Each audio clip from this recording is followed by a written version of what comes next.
வேண்டாம் நல்ல மனம் உண்டாம் மாமலர நோக்குண்டாம் துப்பார் திருமேனி தும்பிக்கையான் பாதம் தப்பாமல் சார்வார் தமக்கு.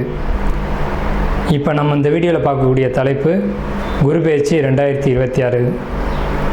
2ஆம் தேதி ஜூன் மாதம் 2026 அன்று நிகழக்கூடிய குரு பெயர்ச்சியானது மிதுன ராசியிலேருந்து கடகராசிக்கு குருபவன் பெயர்ச்சியாகி போகிறாங்க.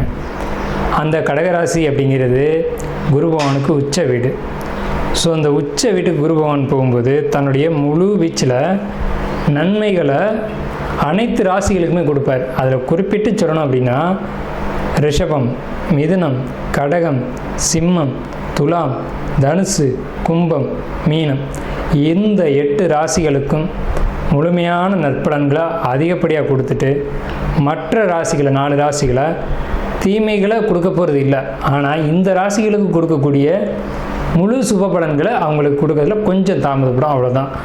குரு பகவான் இயற்கை முழு சுப கிரகம் அப்படின்னு பேர். குரு பகவானுடைய காரகத்துவம் அப்படின்னு பார்க்கும்போது ஒழுக்கம், நேர்மை, மெரிட்டாக நடந்துக்கிறது, இந்த மாதிரியான விஷயங்களுக்கெல்லாம் காரகத்துவம் வைக்கிறாங்க. அதனால் இவருக்கு பேர் தன புத்திரக்காரகன்னு பேர். குரு அப்படின்னாலே ஒருத்தருக்கு வழிகாட்டுறவர் அப்படின்னு பேர். ஸோ இந்த அடிப்படையில் குருபகவானுடைய பெயர்ச்சி அப்படிங்கிறது இந்த 12 ராசிகளுக்கும் முழு சுபத்தன்மைகளை இருந்தாலும் மேலே சொன்ன 8 ராசிகளுக்கு அதிகப்படியான நன்மைகள் நடக்க இருக்குங்க. இந்த மீதி உள்ள 4 ராசிகளும் பரிகார ராசிகளை இங்கே எடுக்க வேண்டியதில்லை, ஏன்னா அதுக்கும் நல்ல பலன்களை தான் கொடுக்க போகிறாங்க. இருந்தாலும் இந்த 12 ராசிக்காரங்களும் இந்த 2ஆம் தேதி மார்ச் மாதம் 2026 வருஷம் டைம் நீங்கள் பார்க்க வேண்டிய அவசியம் இல்லை. நீங்கள் வசிக்கக்கூடிய இடத்துக்கு பக்கத்தில் இருக்கக்கூடிய சிவாலயத்துக்கு போயிட்டு சிவனுக்கு ஒரு அர்ச்சனை செய்துட்டு வந்தீங்க அப்படின்னா மிகவும் ஒரு சிறப்பான ஒரு விஷயமா இருக்கும். குரு பகவானை வழிபடுறது மூலமாக ஒருத்தருக்கு தனம் கிடைக்கும், கல்வி கிடைக்கும், பொருளாதாரம் கிடைக்கும், சமுதாயம் அந்தஸ்து கிடைக்கும், கௌரவம் கிடைக்கும். நம்ம சொல்கிறோம் இல்லைங்களா, ஒயிட் காலர் ஜாப்னு சொல்கிறோம் இல்லைங்களா, பேங்க்கில் வேலை பார்க்கக்கூடியவங்க, பணத்தை எண்ணக்கூடியவங்க, அழுக்குப்படாமல் வேலை செய்யக்கூடியவங்க, இந்த மாதிரியான விஷயங்களுக்கு காரத்துவம் வைக்கக்கூடியவர் யாருன்னு கேட்டிங்கன்னா குரு பகவான் தான். அதுலேயும் கடகராசியில் குரு வர்றது அப்படிங்கிறது கஜகேசரி யோகம்னு பேர்.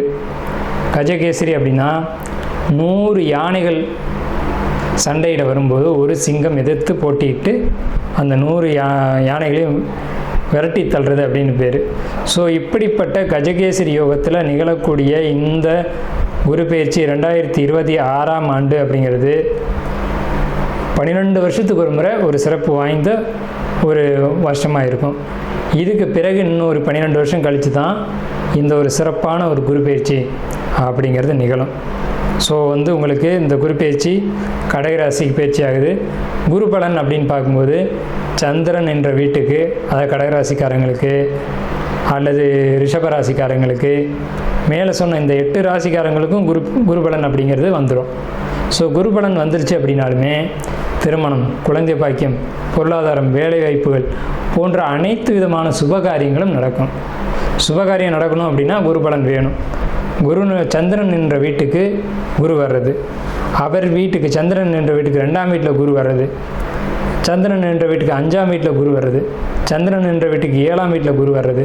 இப்போது மகர ராசிக்காரங்களுக்கு 7ல் குரு, இதுவே மீன ராசிக்காரங்களுக்கு 5ல் குரு, இப்படி 5, 7, 9, 11. இப்போ அந்த அடிப்படையில் பார்க்கும்போது மீன ராசிக்காரங்களுக்கு 5ல் குரு, தனுசு ராசிக்காரங்களுக்கு அது விழுகாது. இதே விருச்சிக ராசிக்காரங்களுக்கு 9ல் குரு. அப்போ விருச்சிக ராசிக்காரங்களுக்கு குரு பலன் இருக்குது 11. கன்னி ராசிக்காரங்களுக்கு 11ல் குரு. ஸோ இவங்களுக்கெல்லாம் கன்னி, கடகம், விருச்சிகம், மகரம், மீனம் இந்த ராசிக்காரங்களுக்கெல்லாம் குரு பலன் அப்படிங்கிறது நிகழ்ந்திருக்கு. ரோஹிணி நட்சத்திரக்காரங்களுக்கு இந்த குரு பெயர்ச்சியினுடைய பலன் அப்படிங்கிறது மனக்குழப்பங்கள், கவலைகள், போராட்டங்கள், சஞ்சலங்கள் அதிகப்படுத்த தான் செய்யும். அதே நேரத்தில் பொறுமை ரொம்ப அவசியம். எது நல்லது எது கெட்டதுன்னு புரிஞ்சு நீங்கள் நடந்துக்கணும்.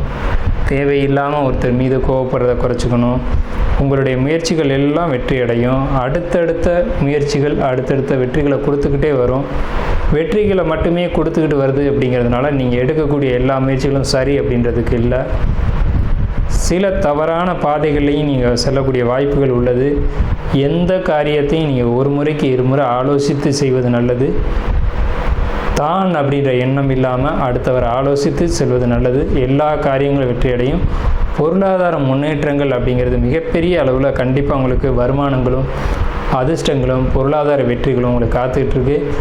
தொழில் வேலை போன்ற விஷயங்களில் எதிர்பார்க்கக்கூடியவங்களுக்கு சிறப்பான ஒரு முன்னேற்றம் நிச்சயமான முறையில் ரோகிணி நட்சத்திரத்துக்கு உண்டு.